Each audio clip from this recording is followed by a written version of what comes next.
this entire term of startup has originated from the West. How it is framing up is two friends sit down having beer in the evening and they say, okay, fantastic, I've got this idea. And next morning they register. 9 out of 10 startups shut down within the first 3 years. So there's something wrong with the way people are thinking. Take money only if it's needed. Don't take money because you want to be a unicorn.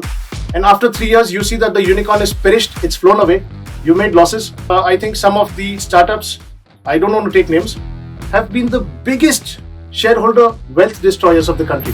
Reliance Industries alone accounts for about 8 to 9% of India's GDP. Tata's, similar figure, about 40 or 50 top companies of the country account for almost 60 to 70% of the GDP. I am no one to advise you, but I'm giving you my personal opinion. Your business model has to be a profit-sustained, cost-sustained model. The consumer is not your friend, that he's going to buy your product and service. He's going to do it only if your product or service adds some more value than what he or she is already buying. And the term unicorn, I really don't know what it means, because if you tell me there are so many unicorns in India, I would ask you after 5 years, please tell me how many unicorns in India that you mentioned 5 years ago are still unicorns and how many of them are profitable. And one advice to people is, if you want to be a millionaire or a billionaire overnight, forget it. There's nothing like it. You can generating wealth is very boring. You have to do the same boring things every day. But losing money is entertaining. The next 20, 30, 40, 50 years belongs to India. I have absolutely no doubt. India on one side, the entire world on one side. I would bet on India. Lots of these angel investors and founders are from fancy MBA institutes and with fancy degrees across the world actually don't know how to do business. Hi guys, this is Akshay and you're watching the Startup Tales, where we bring the inspiring stories from the world of entrepreneurship. So today we have a very special guest, a kind-hearted, humble and a charming personality who is a serial entrepreneur, a businessman, industrialist as well as an investor. So he's holding a 9 figures balance sheet. So we welcome Pratik Bhansali on our podcast. Welcome, Ryan. Akshay, good to be here. Not sure about the 9-figure balance sheet though, but yes, good to be here. Thank you. Yeah. So how are you feeling coming on a podcast? Fantastic. Sunday morning. So much of hard work that your entire team has got into. And in spite of being young and amateurs, see a lot of professionalism. And there's a smile on every face. So it shows that there's something that you love to do. So yeah, excited to be here. So let's get started. You have been into top schools, okay, also done have engineering, mechanical engineering, Right. as well as MBA from the Christ University. Did you think of starting your business at the young age?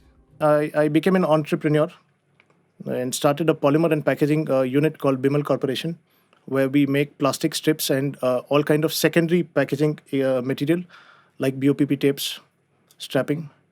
And yeah, since then God has been kind. Every year, 2 years, we started adding up our capacity. And in 2016-17, we set up a construction and a warehousing company called Shiftara Constructions, where we develop mini industrial parks and we set up mega factories for clients. So as we speak, we are setting up 2 mega factories for Kanti Sweets Private Limited. It's got about 100 plus outlets in Bangalore. Nice. And now in other cities of Karnataka. So at present you're holding 2 businesses. One is the construction one and the polymer. So at what age did you start your business? Like came into this field? 24, I completed MBA. Okay. And next day I started. So yeah. So at a very young age you came into the business, right? So your friends were chilling, you're enjoying, and you were struggling day and night building your own business, your empire. Then like you didn't feel left out. So as far as peers and friends are concerned, I strongly believe that for 10 years, the first 10 years of your life, generally education is completed at 24, 25.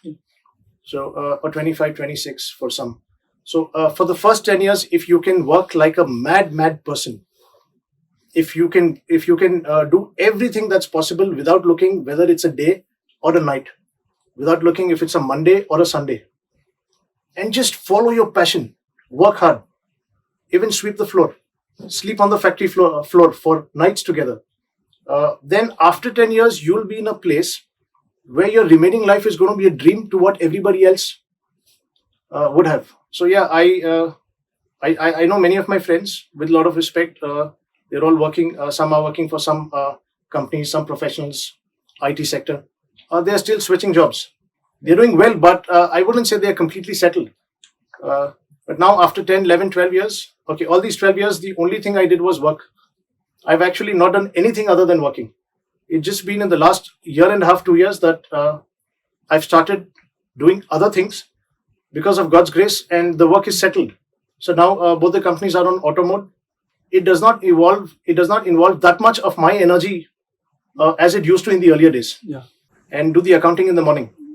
When the driver would not come for logistics, I remember I had a small wagoner. I used to go from Tavrikere to Bomsandra to deliver products.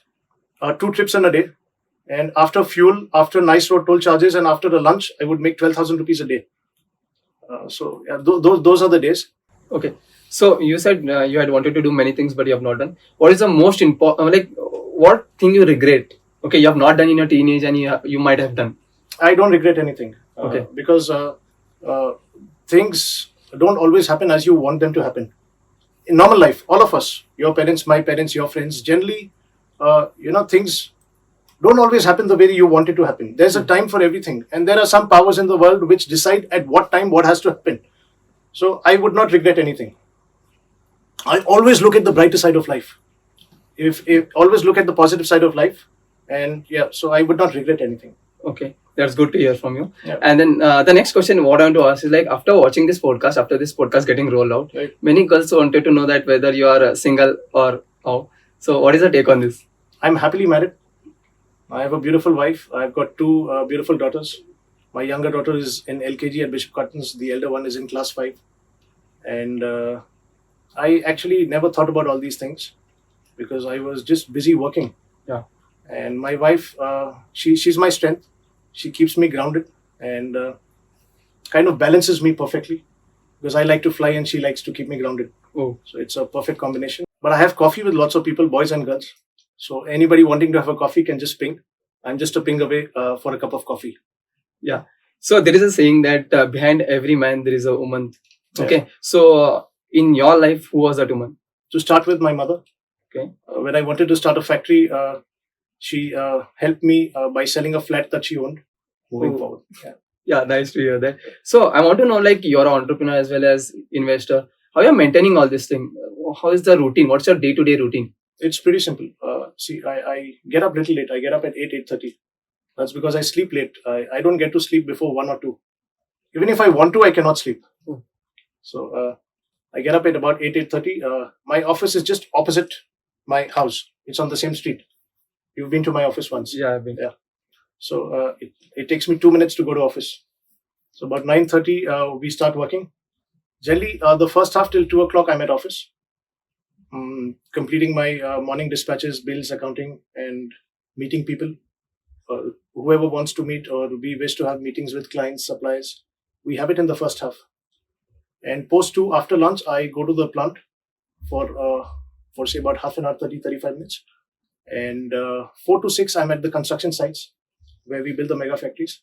Wherever I'm in Bangalore, I make it a point that 6 o'clock I wind up and start my drive back home.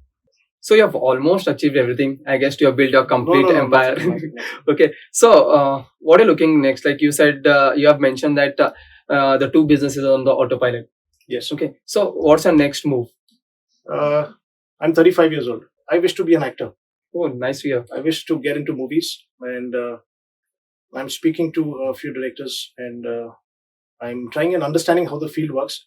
Because in my 7 generations, nobody has been an actor, and I've somehow convinced my family that I want to be an actor, or at least try to be an actor. I don't want to be a hero or something like that. I want to do something like the late Irfan Khan, Oh. or something like what Manoj Vajpayee does, or something like what Nawazuddin Siddiqui does. So this, if you want, you're thinking like you want to be an actor. From when this dream come? It is before or now it started after your entrepreneurship? I think ever since I was born or I started thinking, I always wanted to be an actor. After engineering and MBA, I went to Mumbai for 3 days. Got selected at Actor Prepares Anupam Kher's Institute Oh. for a 6-month acting course. Took a flat on rent. Started staying there for 2 days. And then I got a call from my family saying that if you don't come back, We are not going to let you come back. It is a true story. Yeah. My house story is just like a film, masala film. So I did not pursue the course and I came back and I started working. But now that everything is settled, if God is kind, let's see what destiny's got in store. Okay. If not acting, then what you're thinking next? I mean, anything. Okay, I'll tell you one more thing. According to me, life is 90% hard work and 10% luck. When that luck is going to come to you, you don't know. Akshay may get a call from some top director tomorrow morning or after 10 years. But when you get that call, are you prepared to make it count? That 90% is in your hand. So keep developing yourself. And I also strongly believe that the more developed you become, the more chances of that 10% luck to come to you happens. We should be ready to get that luck also. Absolutely. So get prepared. You never know when luck's going to come your way. Yeah. And once it comes, being at the right place with the right people, make sure you make the most of it and don't let it go. Yeah. We are in the part 2 of our podcast where we are going to discuss about Indian startup ecosystem as well as the India's growth. So before starting all these things, I want to ask Pratik Bhaiya, what is the difference between a startup and a business? Actually, there's no difference. This entire term of startup has originated from the West. Startups of late, how it is framing up is two friends sit down having beer in the evening and they say, okay, fantastic, I've got this idea. And next morning they register and they have a startup venture. They do the registration and they go to venture capitalists, they go to angel investors. You've got various levels of funding, series 1, 2, 3. I am not very familiar with all this, but because I have a bootstrap company, all my funding only came from the bank and the initial funding from my mother. So I've not approached anybody for funding. Now there's one little, I'm only giving you facts, try and understand it. There are good things and bad things both. 9 out of 10 startups shut down within the first 3 years. So there's something wrong with the way people are thinking. At the same time, the good thing is, yes, if you've got an idea, if you've got a genuine business model, there are people who are willing to back you, who are willing to not just give you money, but who are willing to mentor you, who are willing to associate with you at various verticals, from production to manufacturing to marketing to how you want to place your product to finance. So it has to be a balance of both. Second, take money only if it's needed. Don't take money because you want to be a unicorn. And after 3 years, you see that the unicorn is perished, it's flown away. You made losses. Your investors have lost money. So after independence, I think some of the startups, I don't want to take names, have been the biggest shareholder wealth destroyers of the country. Your valuations go up to 1 lakh crore, 50,000 crore, and then your stocks from 800 rupees comes to 200 rupees, from 400 rupees comes to 50 rupees. Good things take time. Yeah. Reliance Industries, Tata, Infosys took years and years, decades to build value system. It does not happen overnight. You've got these global economic cycles of ups and downs, of recessions, of peak growth in various sectors, sector specific. So you have to stand the test of time. Yeah. That's how businesses are built. That's how wealth is built. For example, Reliance Industries alone accounts for about 8 to 9% of India's GDP. Did you know this? No. One company, one group accounts for about 8 to 9% of India's GDP. Tata's, similar figure. About 40 or 50 top companies of the country account for almost 60 to 70% of the GDP, the taxes. So, and all these companies are companies which have been here for decades, half a century, quarter century, some even for more than that.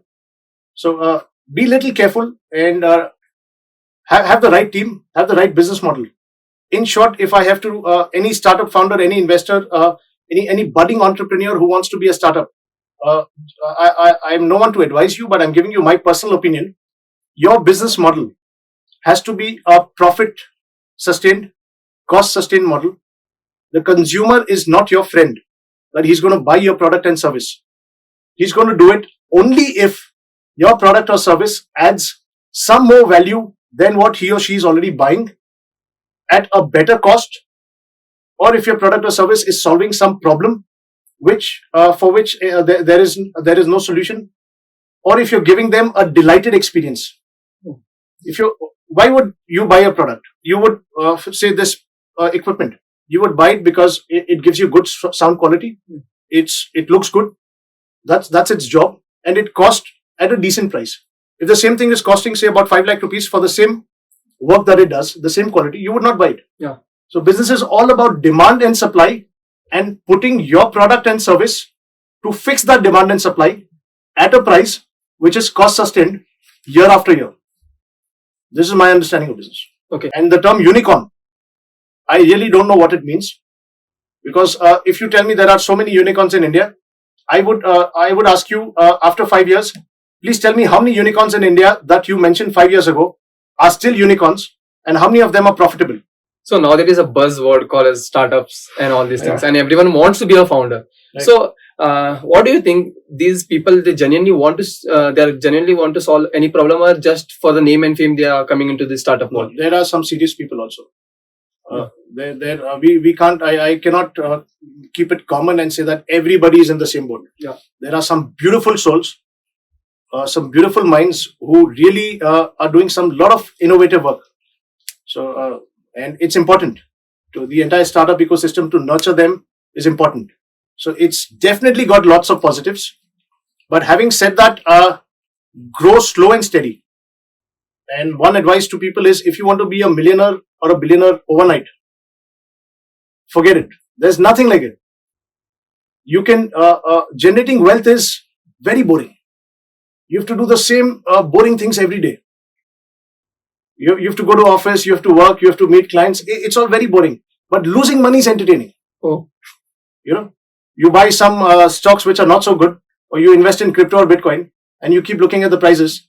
By the time you sleep, maybe you had 10 lakh rupees, and by the time you wake up, maybe the 10 lakh rupees is 50,000 rupees. Yeah. So losing money is very entertaining. If you want to lose money, go gamble, go play cards, go have fun. But if you want to generate wealth, it is a slow, steady process. So we'll talk about the Indian ecosystem, like startup ecosystem. Right. Okay. So day by day, the number of startups are getting added to the list. Okay. And there are 100 plus unicorns in India now. So where do you see India's position in terms of world order for the startup ecosystem? I'll give you a very honest answer. Yeah. The next 20, 30, 40, 50 years belongs to India. Oh. I have absolutely no doubt. India on one side, the entire world on one side. I would bet on India. Some facts and reasons for it. Our growing middle class population. We're going to have about 300 million people that are young, the working class. Our agriculture is unparalleled. Our climate, the 12-month climate, it's neither too hot or too cold when compared to some of the Western countries and Middle East countries. And only about 7-8% of India pays income taxes, which is much lower than Europe and the West. Yeah. So there are two ways of looking at it. One way is, only 7% pay income tax. The other way is, yes, 7% pay income tax, and the number is growing every year. It was 4 crores 5 years ago, 6 crores. I think this year about 9.5, 10 crore people have filed income tax returns. And the potential that India's got, because we are a developing nation. If you look at the global curve, US, Europe, Germany are already into early stages of recession because they've peaked. And we have just started. So in one line, if I have to say, our generation, we should be blessed that we are living in these times, because the next 20, 30 years, the way India is going to revolutionize and the number of opportunities that India is going to have in every field is going to be unparalleled. Now, how much you, I, and the youngsters can be a part of that growth depends on us. Yeah. Depends on how hard we want to work. Just because India is growing and I'm sitting in SD Pali or Kormangala in a pub and drinking does not mean I'm a part of the growth. Yeah. So you need to work to be a part of that growth. India's got a fantastic future. So let's get back to the startup thing. Yeah. Okay. I mentioned that every day a new startup is getting registered. Like thousands of startup is getting registered, Right. and within 3 years there is a downfall of these startups. The reasons these investors, not the investors, we can call it, like the founders are making. Okay, and how they can improve these things. You want an honest answer or a diplomatic answer? Oh, honest answer. Honest answer. Okay, I'll go candid on it. I think the reason is lots of these angel investors and founders are from fancy MBA institutes, Yeah, and with fancy degrees across the world, actually don't know how to do business. I'm saying this with a lot of responsibility. They get into this crazy game of valuations. They want to be 10, 20, 50,000 crores, 1 lakh crore overnight without justifying, without having profits on the balance sheets. And then there are these investors who, various angel houses who want to give them funding just because they get their 1, 2, 3% commission. So I think something wrong at each of these steps. Grow slow and steady. Don't grow too fast. Only slow and steady growth can be sustainable. If you have to climb 10 floors, run the first 3 floors. After that, take a break. Stay there for a few seconds. Take a deep breath. If you have debt, clear debt. If you have leverage, reduce the leverage.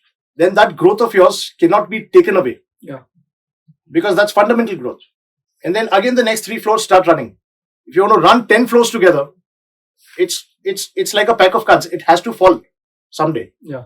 So I think the mistake lies with the founder's mindset who want to grow overnight. You want to have crazy cars and all the luxuries of the life without actually deserving it. Yeah. From many youngsters and people in Bangalore, that people call you Warren Buffett of Bangalore. About 90% of people who trade on stock markets, 90-95% of them lose money, end up losing money. So if you give me crypto for free, I will not take it. This is my personal view. Some people tell me they do mining and blockchain. I find it really very amusing that educated people are actually falling for this trap. That were very good insights about your thoughts. Yeah, thank you.